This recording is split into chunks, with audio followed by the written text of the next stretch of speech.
আসসালামু আলাইকুম। আমার চ্যানেলে সবাইকে স্বাগতম। কোথায় আছেন আমার মিষ্টি মিষ্টি প্রিয় প্রিয় আপুরা আন্টিরা? আজকের ভিডিওটি একদমই স্কিপ করবেন না। যদি স্কিপ করেন তাহলে অনেক কিছু মিস করে যাবেন। ভিডিওটি দেখার শুরুতে প্রথমে একটি লাইক করে দিবেন, আর যদি ভালো লাগে অবশ্যই সাবস্ক্রাইব করে আমার বন্ধু হয়ে যাবেন। আজকের ভিডিওটি সাজানো হয়েছে সকালবেলা মজার মজার নাস্তা, অনেক বাজার, মেহমান, খাবার দাবার, হই হল্লার আনন্দ সব। সকালবেলা মেহমানদের জন্য খুদে ভাত রান্না করতেছি আর 5 রকমের ভর্তা তৈরি করব, সেটাও আপনাদের সাথে শেয়ার করব। আমি খুদে ভাত বসিয়ে দিয়েছি। খুদে ভাতটা বসিয়ে দিয়ে শুটকিটা এই পাশ দিয়ে যা যা ভর্তা বানাবো সব রেডি করে নিতেছি। আর ভাবি ভর্তা বানানোর জন্য পেঁয়াজ ছিলে নিতেছে। যেহেতু অনেক রকমের ভর্তা সেজন্য পেঁয়াজও একটু বেশি লাগবে। ভর্তা বানাতে তো পেঁয়াজের সংখ্যা একটু বেশিই লাগে।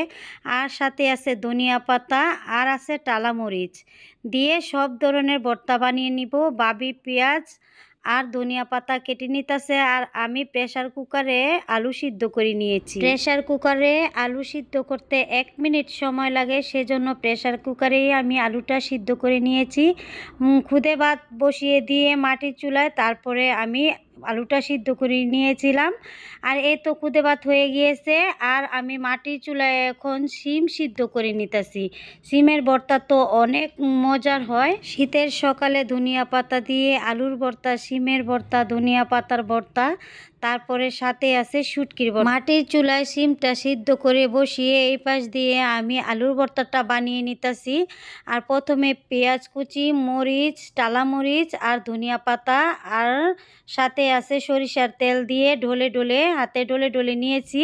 তারপরে সিদ্ধ আলুটা আমি আরও কিছুক্ষণ ঢলে ঢলে ভর্তাটা বানিয়ে নিয়েছি। আরেক পাশে শিলপাটায় শুটকির ভর্তা, ধনিয়া পাতার ভর্তা ভাবি বানিয়ে নিতেছে। আমি বানিয়েছি 3 পদের ভর্তা আর ভাবি বানিয়েছে শিলপাটায় 2 পদের ভর্তা। আর এই ভর্তাটি অনেক লোভনীয় আর অনেক মজার ছিল। জাল জাল একটু কম, তারপরে আছে সাথে আছে ধনিয়া পাতা। আর এইখানে আমি তো শিমের ভর্তাটা বানিয়ে নিতেছি। শিমের ভর্তাটা কিন্তু আমি শিমটা মাটির চুলায় সিদ্ধ করে নিয়েছিলাম, আগেও বলেছিলাম আর দেখিয়ে দিয়েছিলাম। তো এখন আমাদের খাবার পালা, সবাই একে একে খাবে। এখন প্রথমে বড় ভাবিকে দিয়েছি খেতে। আব্বু মাস্টারকে নিয়ে নিচে পাটি বিছিয়ে খেতে বসছে। মাস্টারকে খাইয়ে দিবে আর আমি আর ভাবি এক পাশে বসছি। তারপরে আমার ছোট ছেলে আছে, আরেক যা আছে। তো ননদরা তো আজকে আসবে, ননদরা তো আগে আসে নাই। আমাদের সবার নাস্তা খাওয়া হয়ে গেছে। এখন মাস্টার আব্বু সকালবেলা গিয়েছিল বাজার করতে, তো বাজার নিয়ে আসছে। এই তো এইখানে আছে শিং মাছ, আইড় মাছ, বোয়াল মাছ, তারপরে আছে তেলাপিয়া মাছ। এই মাছগুলা আমার 1 মাস চলে যাবে। প্রতি মাসে একবার মাছ কেনা হয় আর 2 বার সবজি কেনা হয়। আর যেই সবজিগুলা দেখিয়ে নিয়েছিলাম এই সবজিগুলা আমার 15 দিন চলে যাবে আর কি। প্রথমে ঢেলে নিয়েছিলাম আমি এই তো তেলাপিয়া মাছ, তারপরে শিং মাছ, বোয়াল মাছ, আর মাছ, সব ধরনের মাছই এইখানে আছে।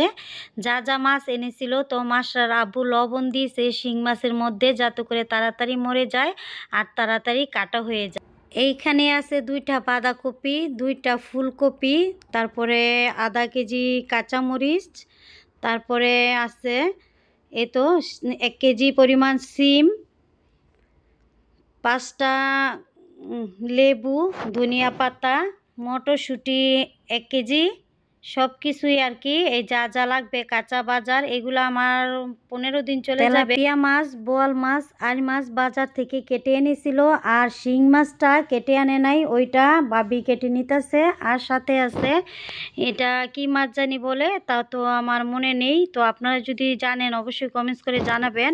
আর ভাবি মাছ কাটতে কাটতে সব মাছ আমি কেটে ধুয়ে পরিষ্কার করে ফ্রিজে ফ্রোজেন করে রাখছি। যতটুকু রান্না করার ততটুকু রেখে দিয়েছি।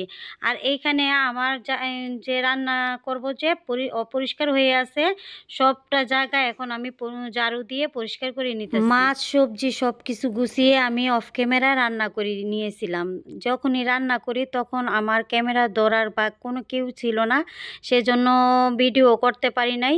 তো এখন রান্নার পরে যে আমি সব কিছু এলোমেলো হয়ে আছে, প্রথমে ঝাড়ু দিয়ে নিয়েছি, তারপরে রান্নার পরে যে হাঁড়ি পাতিলাগুলো হয় ওইগুলোও আমি ধুয়ে নিতেছি। আছি। বাসায় যদি মেহমান থাকে সকালবেলা থেকে কাজ করেও ভিডিও বানানো যায় না আর কি। আর যদি রান্না করে ভিডিও বানাই, কাজ বাজ সব কিছু আপনাদের সাথে শেয়ার করি তাহলে তো একদমই সম্ভব না। শীতের দিন যেহেতু আরও ছোট দিন, সেজন্য সব শেয়ার করা যায় না। সকাল 6টা বাজে উঠে নাস্তা বানিয়েছি, তারপরে 10টার মধ্যে একে একে সবাই খেয়ে নিয়েছে। তারপরে আমার বাজার এনেছে, বাজার গুছিয়ে রান্না করেছি। তারপরে রান্না করে আমি গুছগাছ সব পরিষ্কার করে ঝাড়ু দিয়ে পরিষ্কার করে নিয়েছি। তারপর রান্নার পরে যে প্লেট বাটিগুলো হয় এইগুলাও ধুয়ে নিয়েছি। তারপরে আরেকবার কিন্তু আমি অফ ক্যামেরায় প্লেট বাটিগুলো ধুয়ে নিয়েছিলাম, কারণ ওই সময় আমরা সবাই চা খেয়েছিলাম, নাস্তা খেয়েছিলাম। তারপরে ওই সময়টা আপনাদের সাথে শেয়ার করি নাই।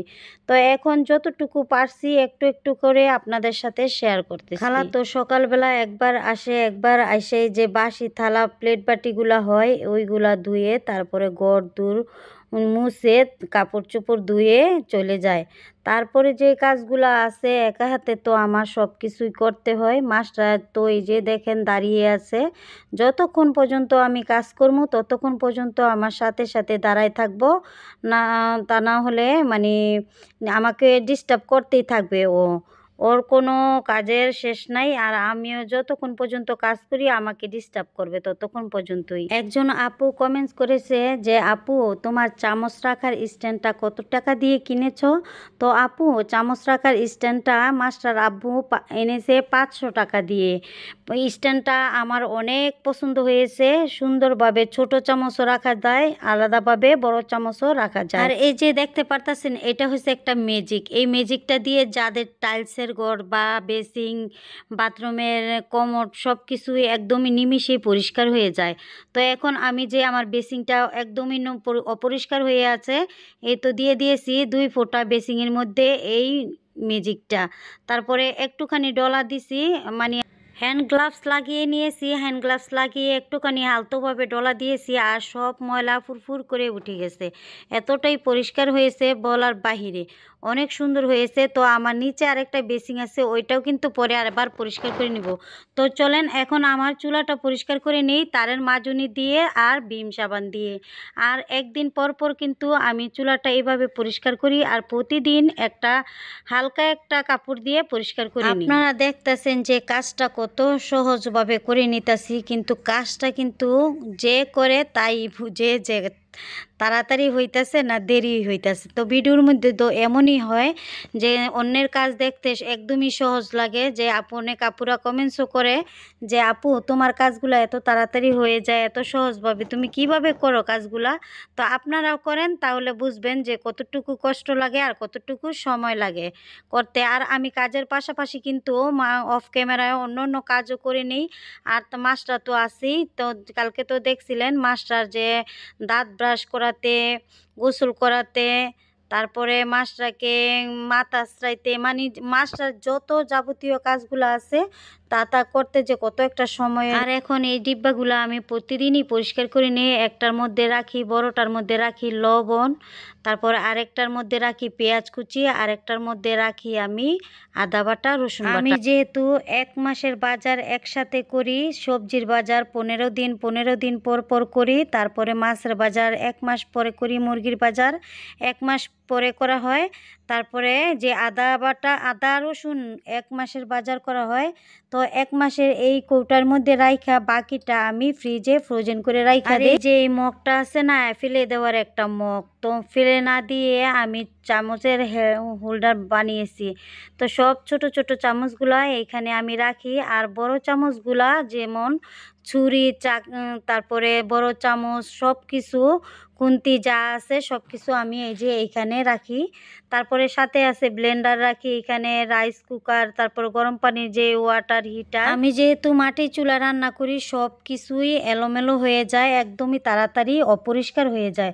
তো প্রতিদিন আমি মাটির চুলা রান্না করে এই যে এই পাশে সব কিছু আইনা আমি একটা ভালো কাপড় দিয়ে মুছে নিই আর কি। প্রথমে আমি তেলের বোতলটাও মুছে নিয়েছি, তারপরে যে এইখানে আমি মশলাদানিটা আছে, সব ধরনের মশলা রাখি, এইটাও আমি মুছে নিয়েছি। তারপরে আমি যেই আদা বাটা রসুন বাটা যে মধ্যে যে ডিব্বাগুলোর মধ্যে রাখি না ওইগুলাও মুছে নিয়েছি। এভাবে রান্নার আগে বা পরে সব কাজগুলা করলে তাড়াতাড়ি সহজ হয়ে যায়, কাজগুলো অনেক সুন্দর থাকে আর সব কিছু ধরলেও না মানে একদমই নিজেকে পরিষ্কার পরিষ্কার লাগে।